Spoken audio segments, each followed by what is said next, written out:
Yeah. My name is Othello Meadows, Othellomeadows. So where do you live, and have you always lived here? I live in Omaha, Nebraska. Well, so as far as where I live, I've lived in Omaha, Nebraska now for probably the last 10 years. I grew up here, but had been away for about 16 years before returning. Where else have you lived? Where else have I lived? I've lived in North Carolina. I've lived in Atlanta, and then back here in Omaha. What would you miss most if you had to leave this place tomorrow? Keep that one straight. Go ahead. You can keep going. All right. What would I miss most if I had to leave here tomorrow? I don't know, probably my mother lives here. So obviously that's the first thing that comes to mind. And then the network of family and friends that I have here that I've built over the years, some that I reconnected with when I came back and some that are new. But that's probably the community is what I would miss most. So how do you earn your living? What's your livelihood? What's your career been like? Sure. So my career, so currently I serve as the president and CEO of 75 North Revitalization Corp., which is a neighborhood-based community development corporation. So we work to kind of bring this neighborhood back to life. It was a former site of a public housing project. So that's kind of my day job. Prior to that, I am an attorney by trade. So I practiced in the area of criminal defense and family law for a long time in Atlanta. So in 2 words or less, how would you describe the year 2020? One of these times that is testing is really getting at who we are as a community, as a nation, and then individually who we are. So it's been testing. Just describe the moment COVID-19 became real to you, and what were you feeling at that time emotionally when it became real? I think it became real to me. So COVID-19 became real to me when my mother's cousin in New York died. He went in, he had a mild stroke, went into the hospital in New York. He's lived in the Bronx as a former NYPD detective. Was retired, had a mild stroke, went into the hospital, contracted COVID there, and passed away shortly thereafter. And so before then it felt real, but it didn't feel like it felt after that. You know, when somebody and he was in his 80s, but he was like bigger than life type guy, strong, healthy as a horse type guy. So to watch him, lose his life to this disease was changing. So can you explain kind of what's happening here and all the different pieces of the daily life that you have or work life? In normal times? So our daily kind of life here, normally, if you were here, you would see it's summertime, this is our busiest time. We are really about trying to build community and trying to empower community, right? So, and we do that in 3 ways. Kind of the creation of a cradle to college educational pipeline. The school we partner with is Howard Kennedy Elementary. It's right down the street from here. So we do a lot of stuff around cradle to college education. We do a lot of stuff around economic development. So we have 4 small businesses in this building here that we have helped in some way, shape, or form kind of get going or sort of grease the skids for their entry into this market or to kind of scale up. And that's kind of in this community health and wellness pool that we put things into. And then there's the housing piece of it. So surrounding us, there's 101 units of mixed income housing that we also build. We have another 60 units under construction right now. You probably saw on the way in. There's a senior building that'll be ready late this year, early next year. So how does daily life change at first here? And what was that emotionally like? So daily life here changed really most profoundly in that this time of year is when we normally have sort of a campus full of people, right? We have a Metropolitan Community College. Metropolitan Community College has a campus right above us on the third floor of this building, and it's empty, right? And Creighton University has a health and wellness education center below us, and it's empty. We are, about half of our people are here today. What else? Our food hall, right, is carry out only. On top of that, all the programming we do a farmer's market. That's not going to happen this summer. We do lots of outdoor concerts on that big green space. We do outdoor movies. We have Community Day, which is kind of our flagship event every summer, and none of that stuff is going to happen. So you're in this space where typically this place is humming, right? And there's lots of stuff going on, and it's high energy and it's exciting. And then it just stopped, and so that's unsettling, because you start off and your whole goal is to build energy, right? And to bring people back to this neighborhood. And then due to something outside of your control, you have to stop, and that's been hard. Do you have any changes in your habits and routines on an individual level that you've seen happen because of the pandemic? And if so, any of those you're going to keep? Yeah, I mean, typically, if I'm going somewhere where there are going to be people, I'll wear a mask. And I'm not sure I understand what the downside to it is, but apparently some people feel as if their rights are being violated by not having the right to spread a communicable disease. But so I try and wear a mask whenever I'm around people in public places. I'm far more cognizant of washing my hands. I mean, I always wash my hands, but now, I wash my hands almost compulsively. And I imagine that'll continue, right? I think that's not a bad habit to have either, right? So I do that a lot. We are really cognizant of our space and who's in that space. And then there's always this cost-benefit analysis of, is it worth doing that thing? Even if, maybe technically it's safe. Is it worth the angst and the anxiety that comes with it? And I think we'll do that for a while. One thing that I don't think will change, though, is I think the need to be together, the need for people to interact with each other is absolutely a fundamental human need. And I think that COVID has really taught us that, over and over again, right? Is that even against all good sense, right? People feel compelled to be together. And so we'll see how that plays out going forward, but that's been pretty obvious to me. How do you feel about your daily life now that we're 100 days in? It's changed. My daily life has changed considerably, and in some ways for the better, right? It's funny, I mean, when you don't necessarily have to spend time in a car coming in or commuting or things like that, you spend a lot more time with family. I get up every single morning like clockwork and walk a lot, you know what I mean? And that has been good for me mentally and also physically. So I feel okay about it. And I think I mostly feel okay about it because I'm just generally sort of an optimist. And so I think that I can be okay about this now because I feel like there's going to be some end to it, right? Even if it's longer than we thought or whatever, it still feels like there is an end. If I didn't have that sense, I imagine my daily life would feel a lot harder than it does now. So what's been the biggest challenge for you throughout the pandemic? And how does it compare to any other big challenge you might have faced in your life? If I'm being really honest, the biggest challenge throughout this process has not really been, it's the connection, it's the sense of connectedness to my team, to friends, to, those things.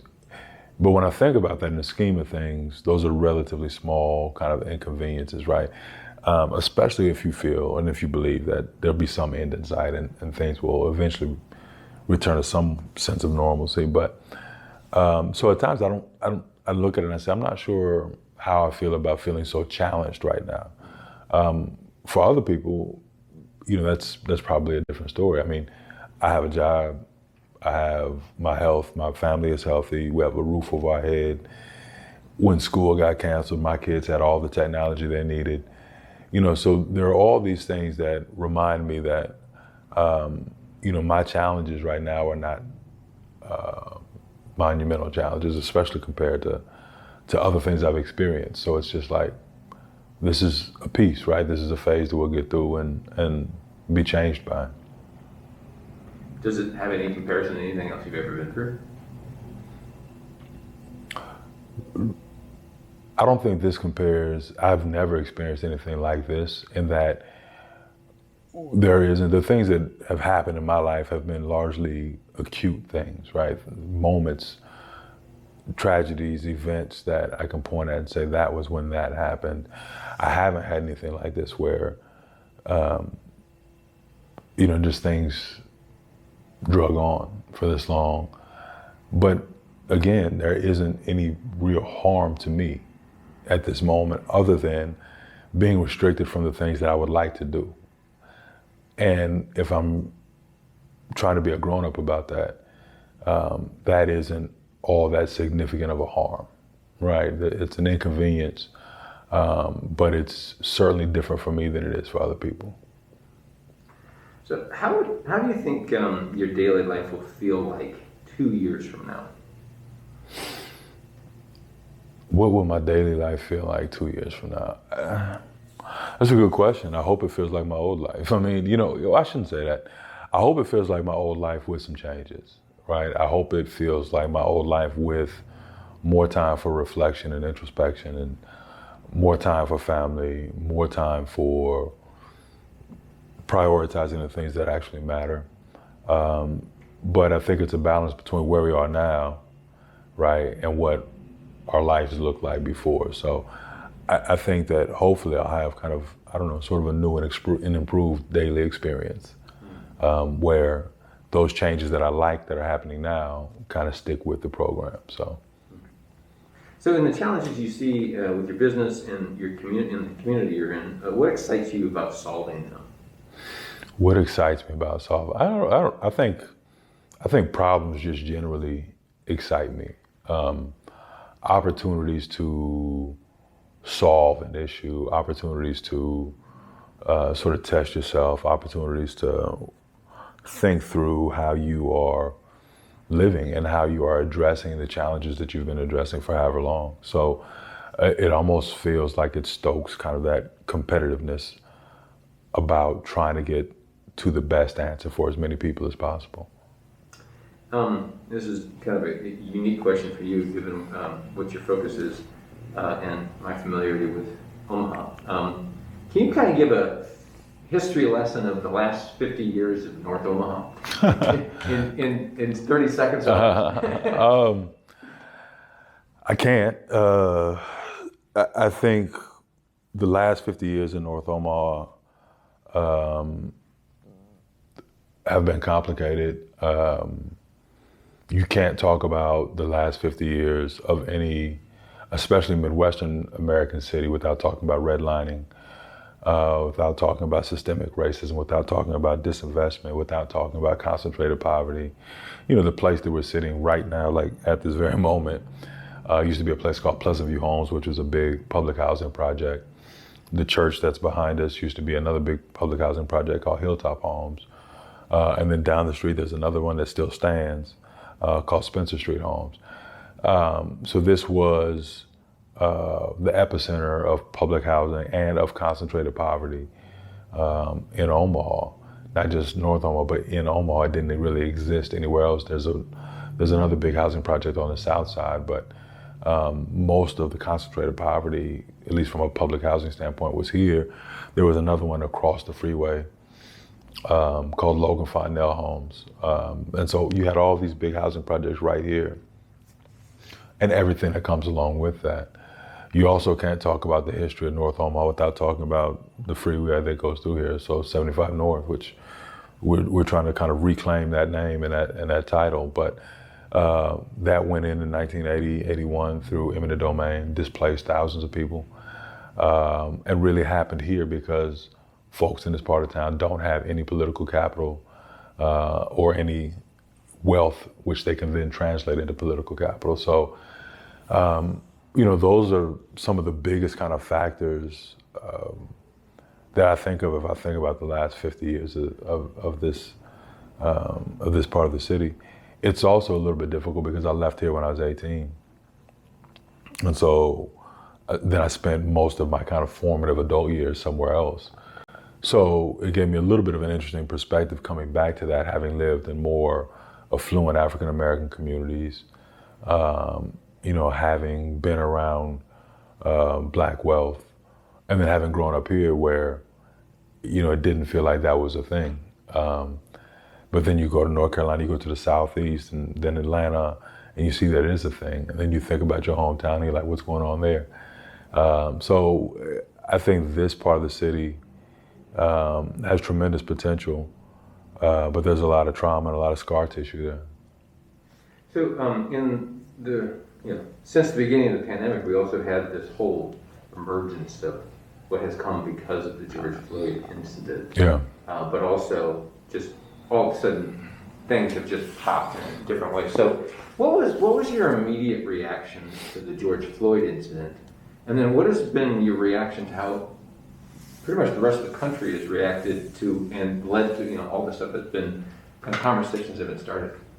Yeah, my first thought with George Floyd was not shock. I mean, it felt like we'd been here before. It felt like, and I guess the first thing that I thought about was, well, what's different about this one? And I think it was that over the course of 8 minutes and 46 seconds, you watch somebody's life slip away versus traumatic kind of acute incidents, right? And so I think that the first thing I thought about was, I wonder if that's what's making this feel different for other people. Because I feel like Black people and probably Latinx people have been, around these scenarios and have seen these things play out so many times. It's just not shocking. But I think the length of time and kind of the callousness with which he was executed is what made it resonate with people of color, like with white people, for them to watch that and say, like, this is heinous, this is barbaric, this is not American justice, this is not what we pride ourselves on or whatever. And so that was the first thing that kind of crossed my mind. And then when you saw kind of this rolling wave of protests across the country and sustained protest, that was powerful. And I feel like America often gives you little glimpses of what could be. And I felt like that was one of those little glimpses, right, where you saw people who otherwise are not affected by it understand that truly they are affected by it, and band together with people who have a much different lived experience than they do. So that was a little small piece of hope that kind of came out of that for me was why finally one struck a nerve, right? Because I watched all these other similar events, and it seemed like there was a numbness or a way out. But I think if you watch that video, there's no way out of it. You can't escape it, and I think that's what struck me, is maybe this is one that, because of the way it went down, is the spark. So in Omaha, I know there was an incident, shooting, unarmed man shot. Can you talk about just kind of that piece of news and then kind of what the community reaction has been to that incident? It's yet another wound. Yeah. Yeah, well, with James Scurlock, the interesting thing to me is, the logistics of that night and how those things happened are what they are. And I think, Can you explain? Because I don't think most people outside of the Omaha who are not connected believe kind of know the name. Yeah, so Breonna Taylor and George Floyd. Sure. So James Scurlock was shot and killed by a man who claimed to be protecting his property from protests and demonstrations. And so he was shot and killed, and there was an altercation in which led to his death at the hands of this store owner. And so the bigger issue to me that I saw with that is, because that's not new.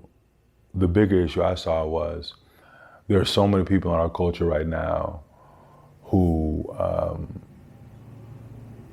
are eager for altercations and eager for altercations where they're armed.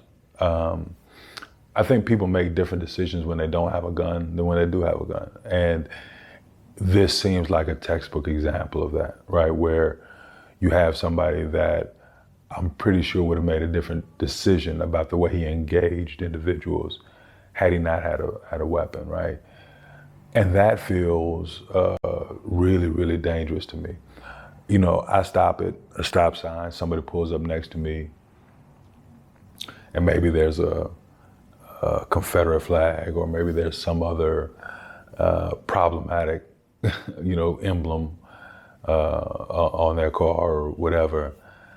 And you get that sense of people holding that stare too long, or people being on edge and eager for some sort of confrontation, right? Now, some of it is probably just road rage or whatever, but the difficult part is you don't know which is which, right? And you don't know who the next person is who is eager to have an altercation with somebody because they're armed and because they want to prove a point, or because they feel like their right to save face or their right to protect their ego is more important than human life. And that's the piece that I don't know that enough people are talking about enough, is how we've gotten to a point where we have a subset of society that is really, really eager to engage in a violent manner, and who are making decisions in large part based on having a gun, right? And so there isn't this sense of we're two human beings and maybe we need to figure out a different way to resolve our problem, or walk away from each other, or do whatever. Whereas if I have a weapon, I'm going to choose to escalate it, right? I'm going to choose, to kind of submit to my ego and refuse to yield and refuse to be reasonable. And then laws that protect people from not having to exercise those choices. That's, to me, the bigger thing that's coming out of a lot of this, especially when it is a non-law enforcement involved shooting, as James Scurlock was. Layups for your sporting background. So what 1 to 2 words describe how you feel about the next 5 years? What 1 or 2 words describe how I feel about the next 5 years? I would say optimistic. I think it would just be that. I mean, it's just my nature. I feel like hard things are hard things, and they're a part of life and they come with it. But I've yet to experience a hard thing that lasted forever or fundamentally changed my outlook on life, So I feel optimistic that 5 years from now, we will have learned a great deal from this and be better going forward. Is there a question I should ask you that I haven't yet? No idea. No, I think one of the things that I think about the most is, the disparate impact on communities of color and communities that have no wealth, and so poor communities. I wonder what somebody in one of those situations, was somebody who was in a household in poverty, what their answer to that question would be, right? How are they going to feel about things 5 years from now? Like that's probably more important or telling than how I feel about it. I think oftentimes people, if you are in kind of a space in your life where you're a little bit insulated from some of the realities that people are facing right now, it's easy to lose sight of the fact that your experience is not everybody's experience. And we're surrounded by people who are having a different experience than I am. So I don't know. That question would be interesting put to somebody in a different place in their lives than I am. What message, as you know, this is going to go to the internet, right? So people are going to find it anytime in the future as well. And so, what message would you like to share with the person who's watching this right now, regardless if it's now or in the future? Yeah. What message would you give them about what this is? Yeah. I would just say, man, that this is an amazing time right now to think about other people, maybe in ways that we haven't collectively thought about other people, right? It's sometimes America can feel like a very individualized place and a very, kind of that this myth of like this rugged individuality and all these things. And I think it's sort of a harmful mindset. And I think it makes us disconnected from one another. I think it decreases our empathy and our ability to put on somebody else's shoes. So I think maybe something that can come out of this is a heightened sense of empathy and a heightened sense of our connectedness, right? Because I think, what we're seeing are these people who are really focused on how their individual life has changed. Now, if you're really super focused on how your individual life has changed from a how am I gonna feed my family standpoint, I completely get that, right?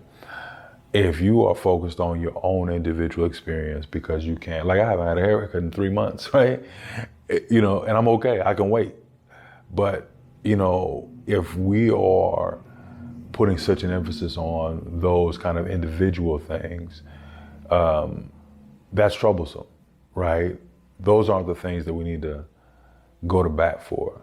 And I have been surprised and kind of taken aback at our kind of collective selfishness about how we combat this, right? And everybody's had their daily lives and their daily routines impacted and rerouted and changed. But it has led to kind of a tremendous amount of self-centeredness, right? And I think we are at some point going to have to figure out how to move from that to a more selfless approach, to get anywhere close to what we had back. So that's been the thing that just has stood out to me the most is our lack of willingness to see things from somebody else's, point of view and perspective. And that's been disappointing.